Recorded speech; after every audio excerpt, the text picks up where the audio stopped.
กา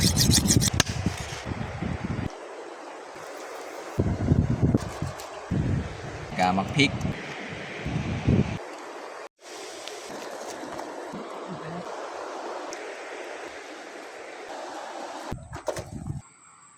อย่าลืมกดไลค์กดแชร์และกดติดตามเด้อพี่น้อง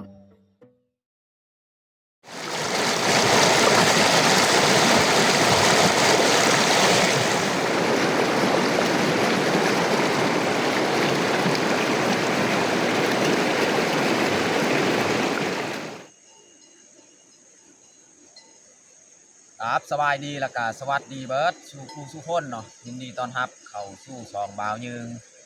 เอาน้องมุกดาทักทายสบายดี FC สบายดีเอฟซีทุกคนอยากฝากให้เอฟซีทุกคนช่วยให้กำลังใจคลิปสองน้องมุกดาอยากให้กดไลค์กดแชร์และกดติดตามเพื่อเป็นกำลังใจให้มุกดาเป็นเด็กคลิปต่อไปคือน้องมุกดากะอยากฝากFC ที่ทางซองบ่าวยืงเนาะผู้ใดที่แบบยังบ่ทันฮู้ซองของน้องมุกดาก็สามารถไปติดตามซองของน้องมุกดาเนาะก็คือชีวิตการเคลื่อนไหวต่างๆกับแบบเดียวลักษณะคือซองบ่าวยืงนี่แหละเราจะอัปเดตวิถีชีวิตอยู่ในครอบครัวของเฮานั่นแหละซองมุกดากับแบบเดียวกันเราจะถ่ายคลิปให้ทุกคนได้เบิ่งเนาะแล้วก็สำหรับมื้อนี้สีพาน้องมุกดาลงห้วยก็คือน้ำห้วยแล้วข้างล่างเนี่ยแม่นให้ของชาวบ้านเนาะแต่ก็มื้อนี้เขาก็ถือข้าวน้ำมานำเนาะแต่ว่าบ่ฮู้ว่าสิได้กินข้าวหรือบ่เนาะถ้าว่าเขาไปบ้านแห่จังน้อยบ่ได้เขาก็บ่ได้กินข้าวอยู่นี่สิมากินข้าวอยู่บ้านเนาะหลังจากเขาบ้านแห่แล้วเขาก็สิไปหาหน่อไม้เลยเนาะแถวนี้แถวลำเซลำห้วยน่าจะมีแหละหน่อไม้ซึ่งมีน่าจะออกแหละแต่ว่าเรายังก็ยังบ่ทันเคยไปหาหน่อไม้ไล่แถวนี้นี่แม่นหน่อไม้ไล่เนาะแล้วเราสิไปบ้านแห่ก่อนหาปลาก่อนเนาะแล้วก็จึงคอยไปหาหน่อไม้ถ้าว่าเขาได้ปลาเขาก็สิเฮ็ดกินเฮ็ดยากอยู่ห้วยนี่แหละถ้าว่าบ่ได้เขาก็สิกลับบ้านเนาะโอเคไม่แต่ทุกคนติดตามเบิ่งติดตามชมกับพวกเฮาได้ยาวๆเลยน้ำก็จะขุ่นพี่น้องเนาะเบายึงก็บ่เคยลงห้วยลงน้ำแหละอันนี้โดนๆเทื่อนึงนี่พาเมียลงห้วยบ่ฮู้ว่าสิได้ซ้ำอาหารเที่ยงหรือบ่เนาะไปหาปลาหาปูมื้อนี้เนาะน้ำก็หลายน้ำป่านี่พี่น้องเนาะน้ำมาก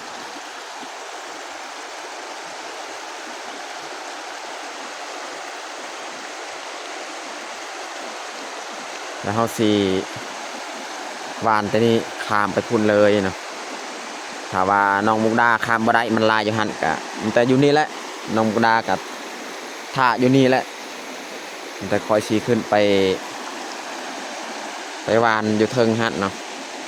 พูนทางหั่นก็มีคนพี่น้องคนซิดเบ็ดบ่ยึงสิลองข้าม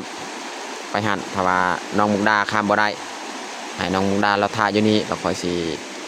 ขึ้นไปวานแฮฮอดเทิงแล้วจึงกลับจังหน่อยนะ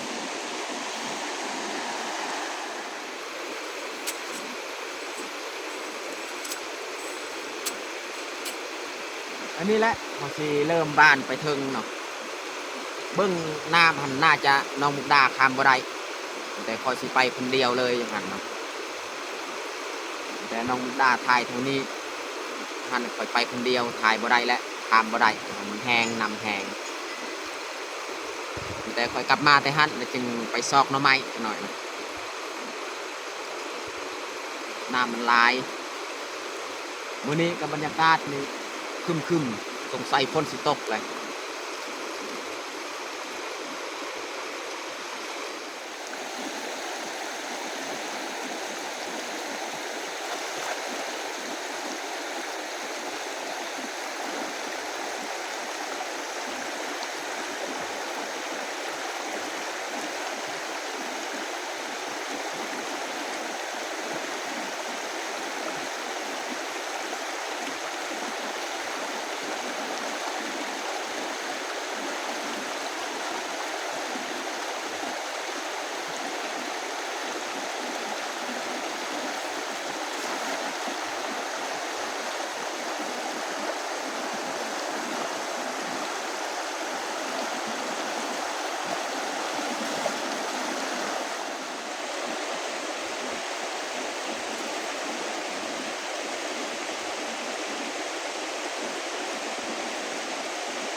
ตอนนี้เฮากะมาฮอดต้นหน่อไม้แล้วนี่เฮาเจอหน่อไม้แล้วแต่เฮาจะหักเลยนี่หน่องามๆเดี๋ยวนี่อันหนึง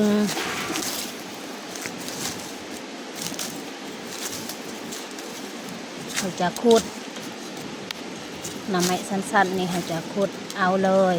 กับมีด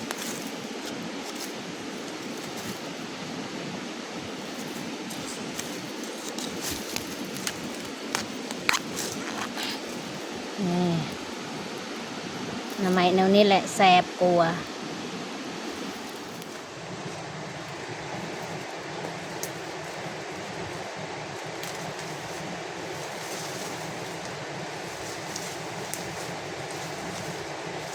นี่หาเจอหน่อไม้แล้ว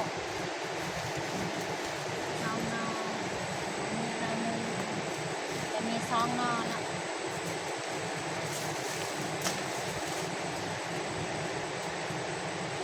จะขุดเลย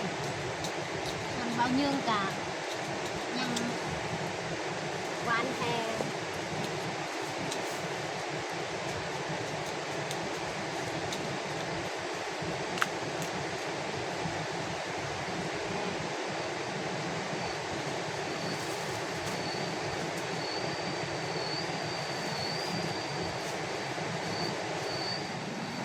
นี่เจอสองหนออีกนี่อันนี้หนอหนึ่งแล้วก็นี่อีกหนอหนึ่งเขาจะเก็บเลย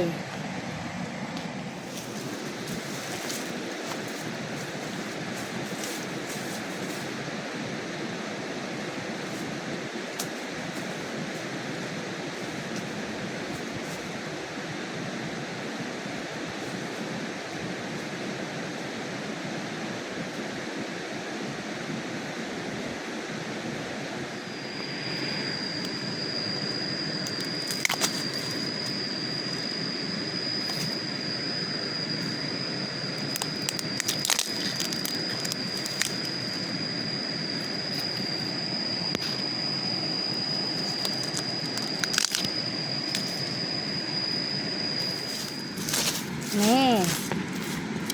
อยู่นี่อีกเมื่อกี้นี่เขาบ่เห็นอันนี้หนาวงามๆเลยเขาจะตัดเอา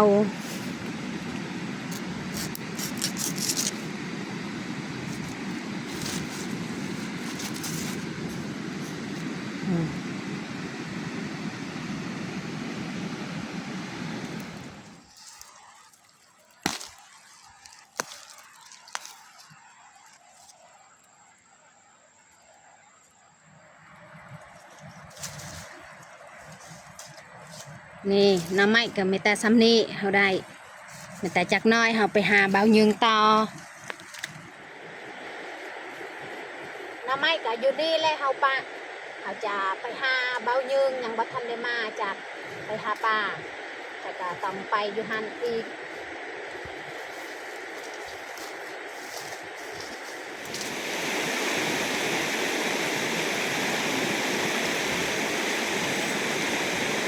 ตอนนี้ก็มาเรียบร้อยเนาะเรามาเบิ่งคนงานเราไปบ้านแฮนี่เนาะ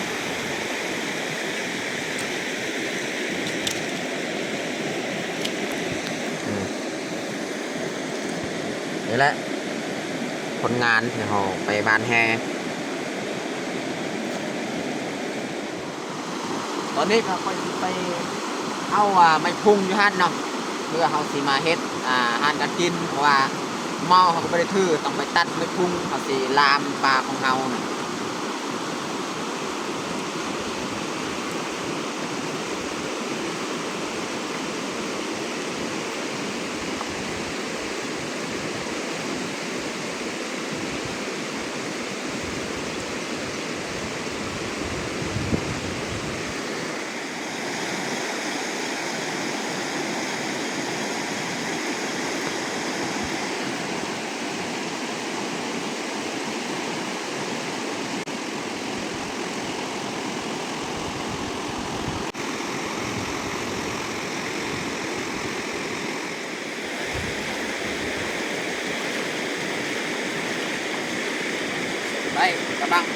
ร้อยแล้วตัด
ซองกระบังตัดอันนี้กระบัง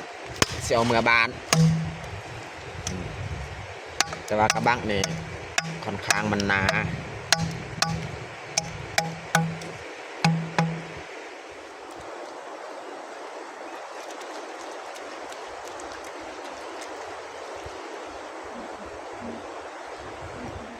เราจะล้างปากของเฮาพี่น้องเนาะ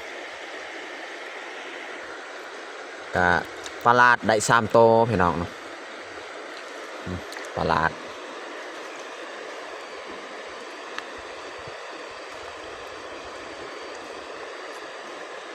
เพราะว่าน้ำมันลายพี่น้องเนาะพี่น้องเบิ่งน้ำเสียดายเฮาบ่ได้ถ่ายทุกคนได้เบิ่งเนาะเมื่อกี้เนาะส่วงเฮาวานได้ปลาดนี่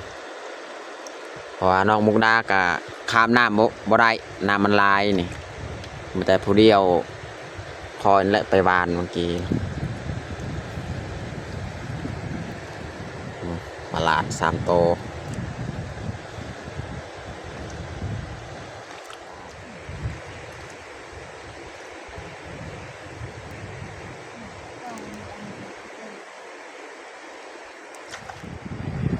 นี่แหละเบิดเฮาล้างปลาของเฮาเนาะเฮาสิเอาปลาลาดนี่แหละมาเฮ็ดกินพี่น้องเนาะปลาลาด3 โตเนาะแล้วก็ปลาน้อยๆนี่ปลาตัวนี้เอาเมื่อบ้านอันนี้เป็นปลากัวตัวนี้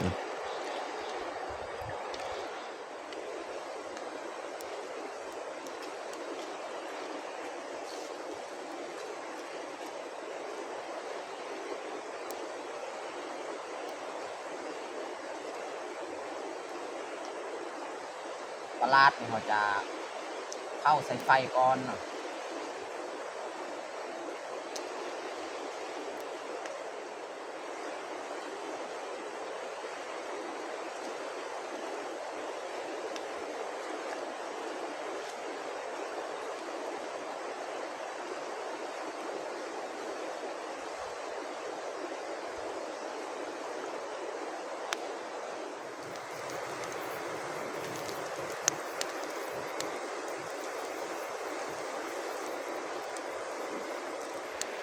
เราจะมาคูดออกเมือกมันออกนะพี่น้องเนาะ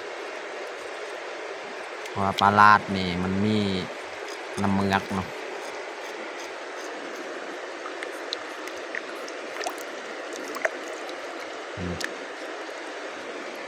ให้น้องมุกดาคูดเลย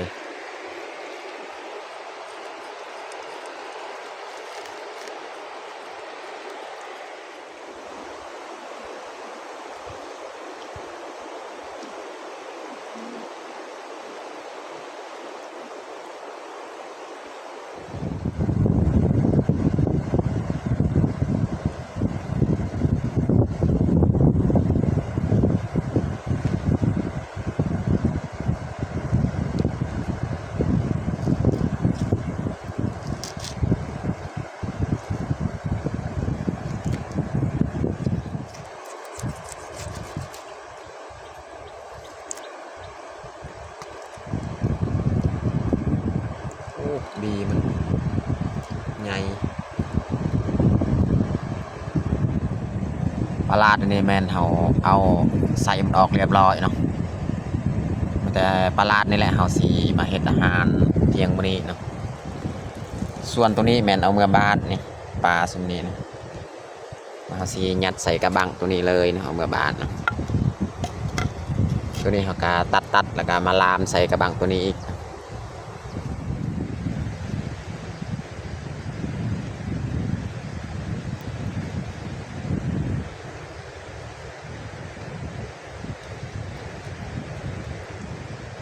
วันนี้นี่ลมอีกพี่น้องเนาะมาอยู่ห้วยนี่ลม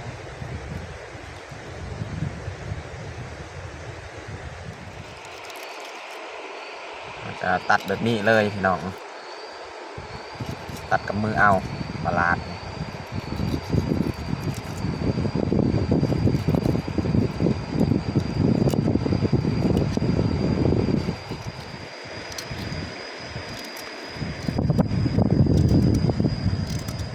นี่มันคาซอยคาใส่หอมแดง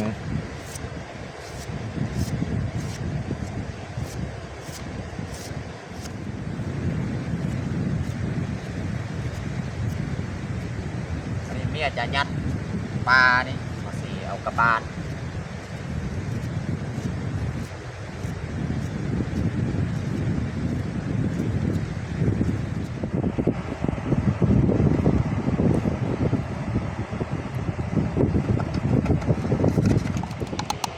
วันนี้เราจะปรุงเลยอันนี้ก็มักพริก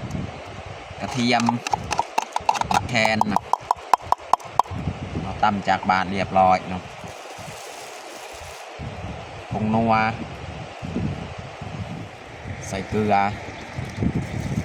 วันนี้เราจะส้มเลยส้มกับมือแล้วพี่น้องเนาะ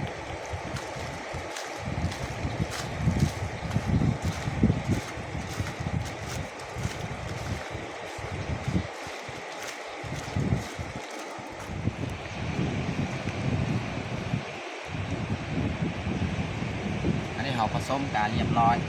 ยัดใส่กระบังเลย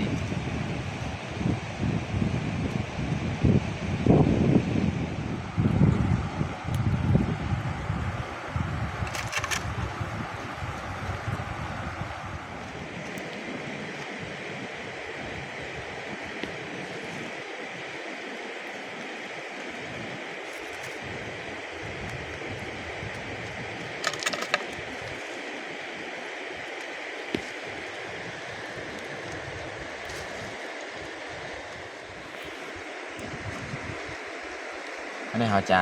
ยัดใส่มะแขงอีกพี่น้องลามกับมะแขงนำ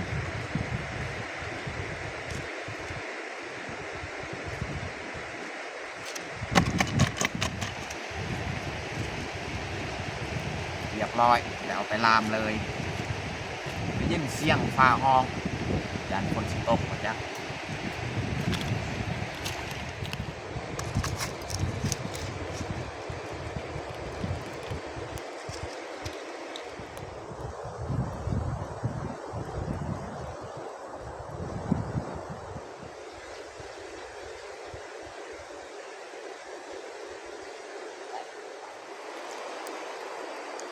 ออกมาห้วยครั้งนี้เนี่ยแมนอยู่สถานที่เดียวนี่แหละเพราะว่าน้องดากับภาคบ่ได้ถามนักผมอยู่สถานที่เดียวนี่แต่จักน้อยนี่เราสิไปเอาอีกพูดน้องมุกดาปะน้องไม้อีกเราก็สิไปเอาถ้าว่าเราเบิ่งเวลายังบางเราสิไปหาต่ออีกน้องไม้แต่ว่ามันจวนเมื่อของกะเมื่อเลย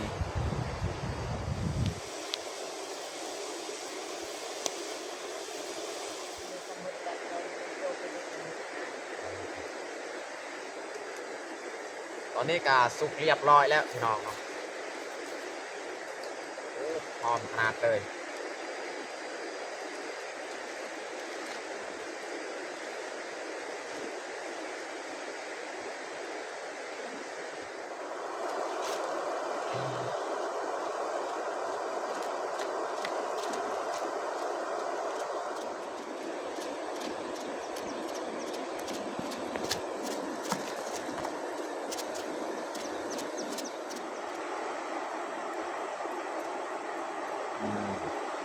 วัดแล้วพี่น้องเรียบร้อยพี่น้อง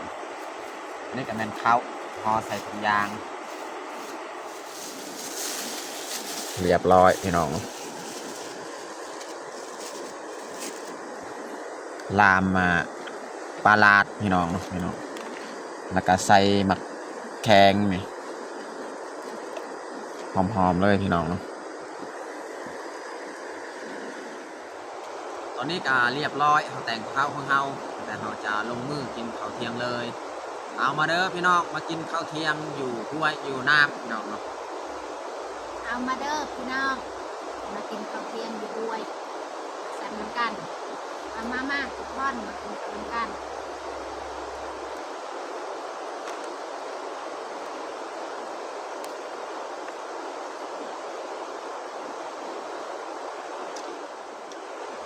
ลงห้วยทางนี้นี่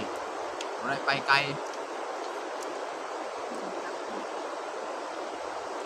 น้ำมันลาย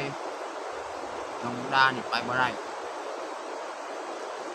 ทางบ่ได้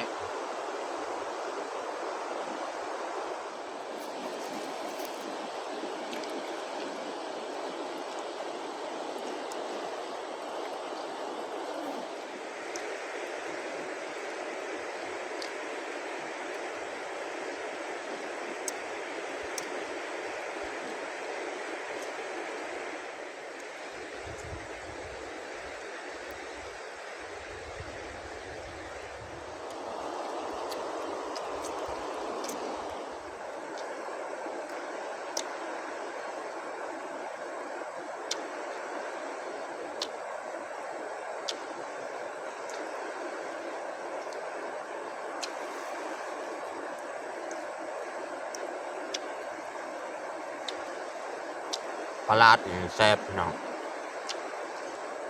เอาปิ้งก็แซ่บกันปลาลาด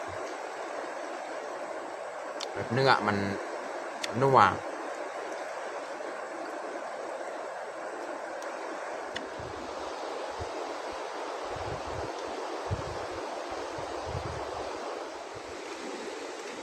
ตอนนี้เราก็กินข้าวกินน้ำเรียบร้อยเนาะพอดีแล้วเราก็สิเกียมกลับเพราะว่านี่พี่น้องเบิงบรรยากาศนี่มืดๆเลยนี่ยานฝนสิตก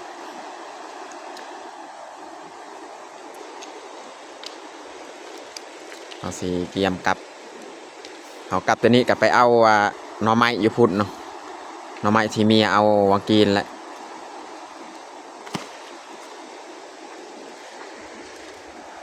มาจังหวะ ตอนนี้เขาการย่างกลับพี่น้องเนาะย่างไปเอาหน่อไม้แล้วจึงกลับบ้านเลยจังหน่อย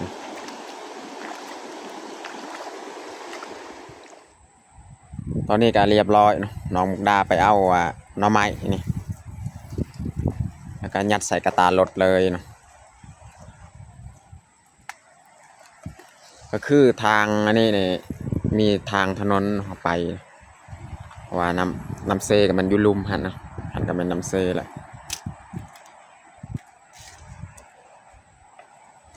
ยัดใส่กระตารถเลยแล้วจึงกลับบ้าน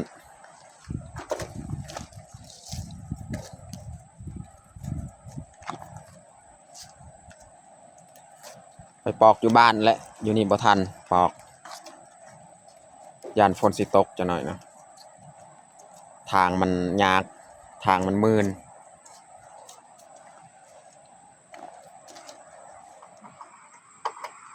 ตอนนี้ก็เรียบร้อยใส่หน่อไม้เนาะเดี๋ยวเราสิเตรียมกลับบ้านเลย